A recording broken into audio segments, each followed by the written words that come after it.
Hi, today we'll look into a problem of a single shoe brake. This is the picture of Don Bosco. Let us look into the question. Single block brake with a torque capacity 300 Newton meter is shown in the figure. The brake drum operates at 100 RPM and the coefficient of friction is 0.35. Calculate the following. The actuating force for clockwise rotation and anti-clockwise rotation of the drum. Hinge pin reaction for clockwise rotation and anti-clockwise rotation of the drum. The rate of heat generated during the braking action. The dimensions of the block if the intensity of pressure between the block and the brake drum is 1 Newton per mm square. The length of the block is twice the width. State whether the brake is self-locking. So in the question they have shown this figure, and in this particular figure you can observe that the drum is rotating in anti-clockwise direction and the radius of the drum is given as 200 rpm. The force applied, the effort applied is not given and it is just designated as capital P. The distance from the fulcrum to the center of the drum is 200 mm and from the center of the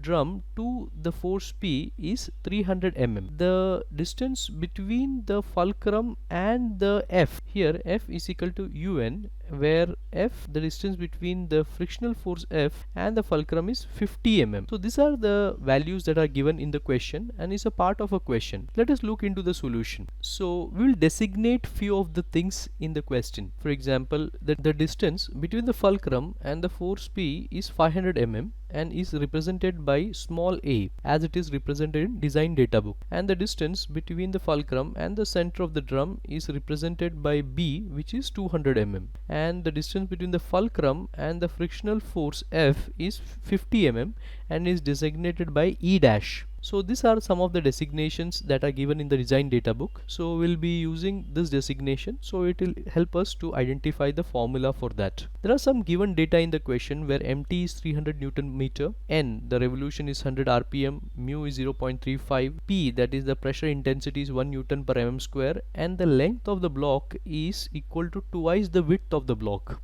So this particular information is given in the question itself, and these are some given data which I have extracted from the figure.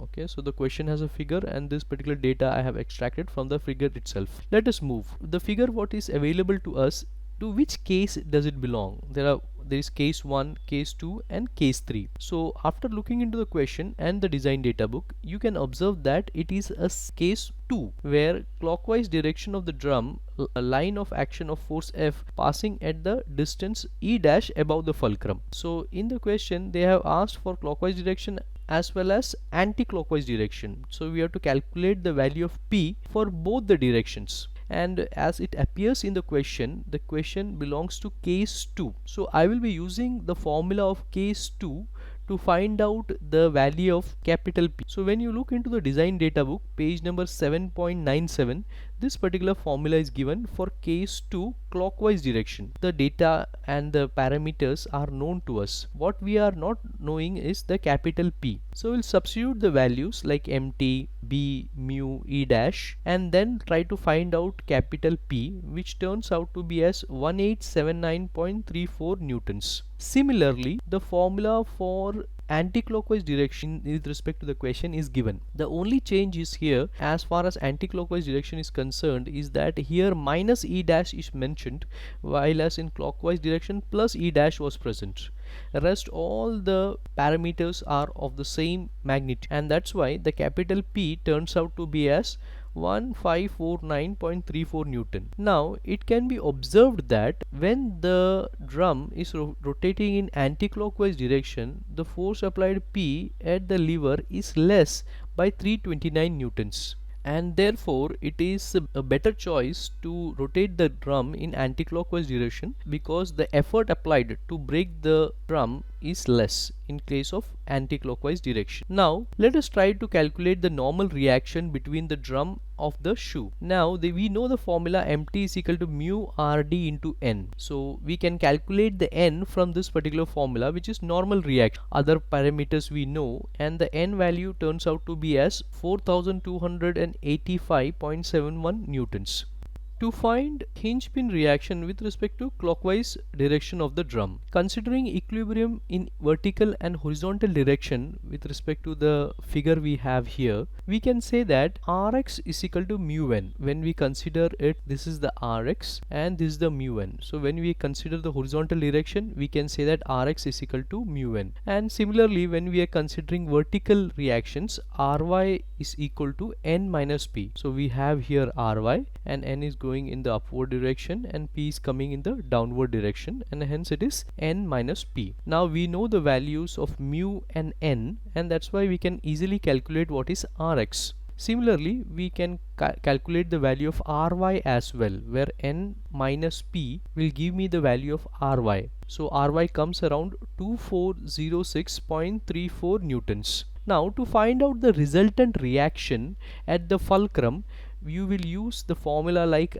under root of Rx square plus Ry square. We know the value of Rx and Ry, so the resultant reaction at the fulcrum turns out to be as 2835.59 newtons. Now we can also find out what would be the hinge pin reaction with respect to anti-clockwise direction. It is pretty much the same, and we know Rx and Ry. We know the values. We can calculate it since mu and n is known, and we can find out the resultant R, that is the resultant reaction at the fulcrum. After substituting, the resultant reaction at the fulcrum comes around 3120.53 newtons. So we have calculated as it is required reaction with respect to clockwise rotation and the reaction with respect to anti-clockwise rotation. The next point that is asked in the question is rate of heat generated during braking action. The rate of heat generated during braking period is equal to the rate of work done by the frictional force. So we know that. So we need to find out initial velocity of the drum. Omega r is something that we can calculate. Omega is 2 pi n by 60. So n is the 100 rpm that we know, and r is the radius of the drum, which is 0.2. The final velocity after the braking action is 0. So we can calculate the average velocity of the drum, which turns out to be as 1.057 meters per second. Once the average velocity is calculated, we can substitute the value of friction force. Friction force is mu into n multiplied by average velocity. So when you substitute mu n and the average velocity, the rate of heat generated is 1570.49 watts. So this much heat will be generated when the braking action is carried out. The next point they have asked is dimensions of the block. Now you can see this is the block as it looks like, where the small p is 1 Newton per mm square as given in the question, which indicates small p is permissible pressure between the block and the brake drum. L, that is this particular distance, length of the block in mm, W is the width of the block, theta is the block angle, and R is the drum radius. So this is how the block of the brake drum will look like, and we need to find out the various parameters. To calculate the various parameters, we will use the formula of N, that is normal reaction. We know that normal reaction is equal to P into L into W. P is already given in the question, that is 1 Newton per mm square. Length in the question they have given, length of the block is equal to 2 times of the width of the block. So we can substitute the length, that is 2 into W. From this particular equation, which is not given in the design data book, we can find out the width of the block as well as we can find out the length of the block. So these are the major dimensions of the block. It is also asked in the question to find out whether the brake is self-locking. We know this particular equation from page number 7.97 from the design data book.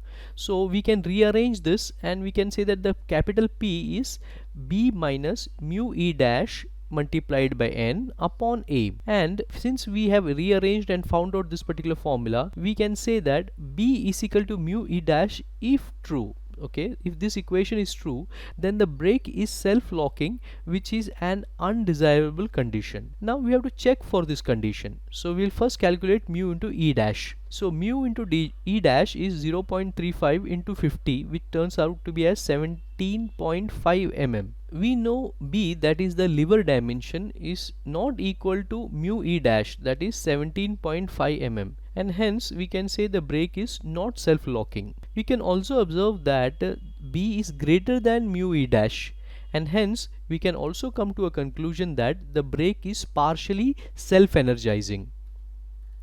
Now there is another alternative method to see if the brake is self-locking, and the formula is A by C is greater than mu.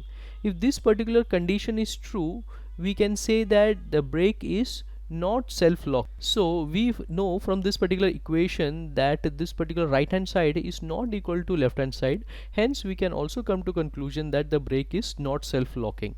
This is an alternative method to find out whether brake is self-locking or not.